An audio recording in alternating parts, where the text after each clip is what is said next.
Hi everyone, welcome back to the Dawn Hub. So in the past video we've been looking at tags and attributes and then even the basic stylings in HTML. So what I want to do in this video is introduce us to semantic tags, which are new tags that were released when HTML5 was released, and so it helps for structuring of our web page and also for readability of our code.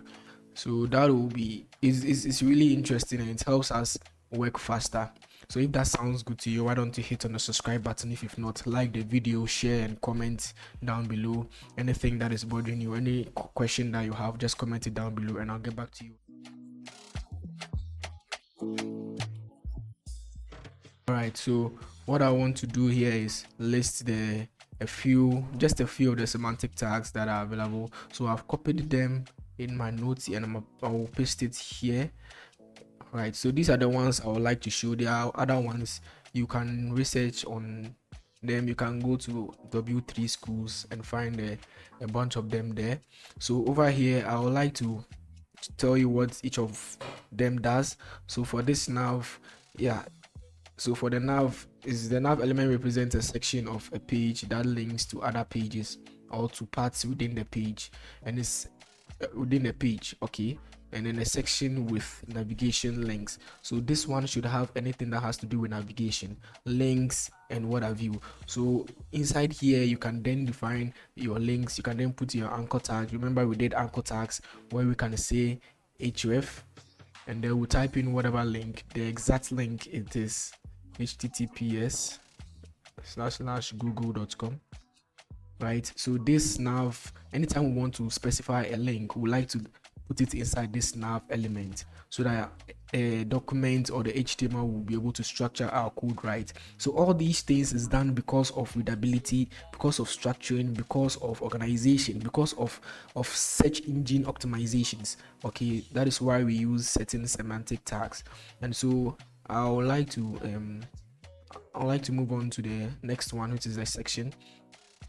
So anything that has to do with links, let me just leave this link here. Anything that has to do with links, you put them in your navigation element. All right, and then the section, what does the section do? The section element represents a generic section of the document or application. So any section that you can think of. Why, if you want to just create a section in a content, we use the section tag. Okay, so it's typically by including a heading. So anytime you have a section, you have a heading right on top of the section. So like in a class, like in a section like this, each child should have a heading. I will say section 1, right? This is how we normally do it. And inside, below the section 1, we'll have a paragraph, and then we'll get lorem of 20 words, and there you have it. So this is a section right here. In fact, let me use a comment to specify what we are dealing with now. We are dealing with semantic tags, right? So as you can see, the comment has not been completed. I need 2 hyphens here, and then the comment is done. So these are semantic tags that we are dealing with. And then the navigation, we spoke about a nav element. We are doing the section now. So this looks more like a section to have a heading and then to have a body. So just like it's just like a generic section on your document. Okay, and then I want to move on to article. Okay, so article element represents a complete or a self-contained composition in a document, a page, an application or site that is in principle independently distributable or usable anywhere else on the site. And so anything that can stand on its own. So probably here you have some block, right? You have something that makes sense on its own. That is not a part of these sections. That is not a part of a section that you started, or something that will link to something else on the page. But this can be something that will stand on its own. So a new blog, an advertisement, something that will stand on its own, we normally place it here in the article. So over here I can then see a div, right?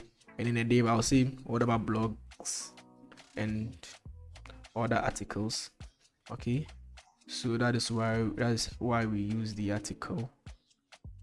Right, so right after the article we have the aside. So for the aside, Yeah, so the aside elements represent a section of a page that consists of content that is tangentially related to the content around the aside element, and then it should be considered separate from that content. Such sections are often represented as sidebars or printed typography. And and something that you want to just put at the side of your document. So probably it is not the main catch, right? But you just want it to be at the side of the document for some reason. You then have to put it in an aside tag. So if it may be a sidebar, right? A sidebar and a side element can be used for just a sidebar, and so that is the use of this aside element. And so the header, so more basically, like generally the header element is it contains the nav, right? So what I had to do was put the nav rather inside the header, but I just wanted to state them individually, and then we can do the necessary later. So the header elements represent introductory content for its nearest ancestor sectioning content or sectioning root element. So a header typically contains a group of introductory or navigational aids. So as you can see, navigational aids or introductory, anything that is an introductory to a certain section, we then put it in the header, right? So basically we can come and say this nav, right, because it's going to be an introductory something. We can then paste it in here and then take all of these, cut it and send it on top of our page, right? Because it's a header, right? It's the first thing that we should encounter. So now that we are done with headers, we then come and see the main.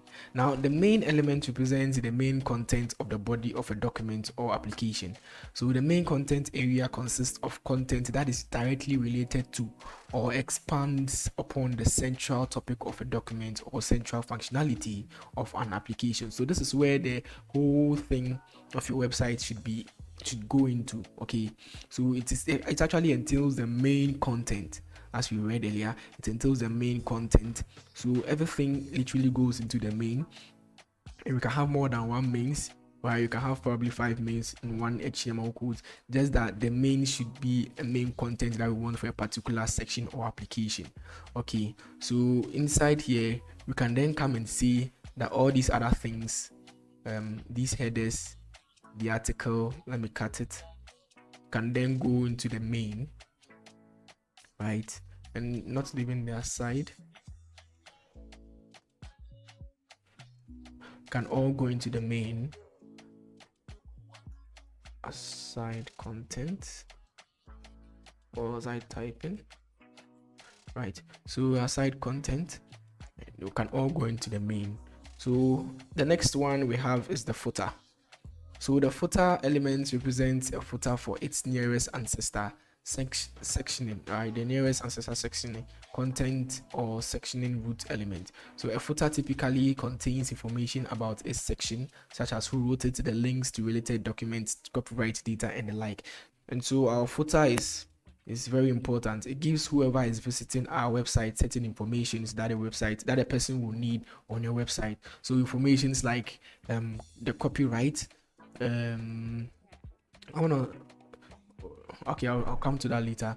So it gives information like the name of the website. You can put the name of the website in the footer.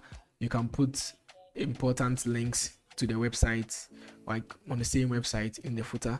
You can do copyright, anything related to copyright, you can then state it in your footer, and certain important informations can go right in your footer.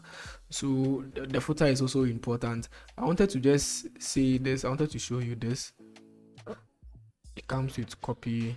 I think you have to start with this and end it with that, right? So this should show that copyright symbol from right there you have it. So that is the symbol I just wanted to do. So we'll say copyright, right? So we can say copyright, and then we can go with we can say an H2. I will say company name or something, right? And then we can also give, you can have a nav, right? You can have a nav in the footer. It makes sense because you're going to have certain links that will lead to important pages on about the website. So you can have hrefs, right, to link to a part of the website, and so forth, so on and so forth. So let me just copy this a couple of times and do yeah, let me just leave this so that we know that we have a link. You can have a link, you can have the company name, and then the copyright infringement, whatever it is. So this is actually, as you can see and realize, it's actually giving us organization.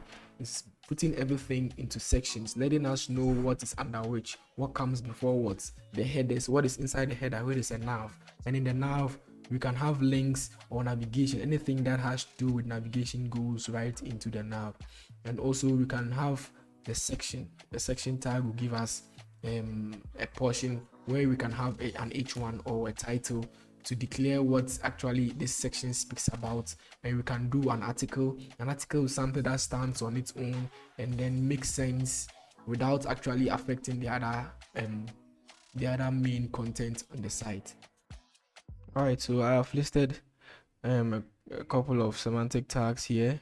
So as I stated earlier, they are just for organization and search engine optimization purposes. So your search engine can come, so Google, for instance, can search into your website and then find things organized, and it can know where the main content of the page is. It can get into your header and find certain links, any link that it wants to find. In sections, it can find whatever it's looking for, and in articles and aside element, whatever it's looking for, it can find it, and it can also find your footer. So this actually gives some kind of organization in your website. So as you can see, our web page is growing. Like we are right getting to learn certain commands and tags that will help our website authentic and genuine. So over here we have our head, which contains metadata, and then we are also dealing with indentation, as you can see. So the main, everything goes into the main as a main container, and then in the header, which is a child of the main, it also has another child. So this child has a grandparent of main. Hope you understand it now. Yes. And then the sibling, this header has a sibling section because they are all children of main, so we call them siblings, right? Article is also a sibling, which is a parent tag in itself and has a child of Dave. Yeah. And that is how the hierarchy is. So that is it for semantic tags, and I hope you find it more interesting, and then you read more about it. So you can visit W3 schools. And learn about the semantic tags and read more about them. So thank you for today. This is enough for this video. So I want you to do more research. I want you to explore more. I want you to break and mend things. That is how we study, that is how we learn. All right, and then gradually we are beefing up our skills to create the websites of our dreams. So thank you for your attention, and I'll see you next.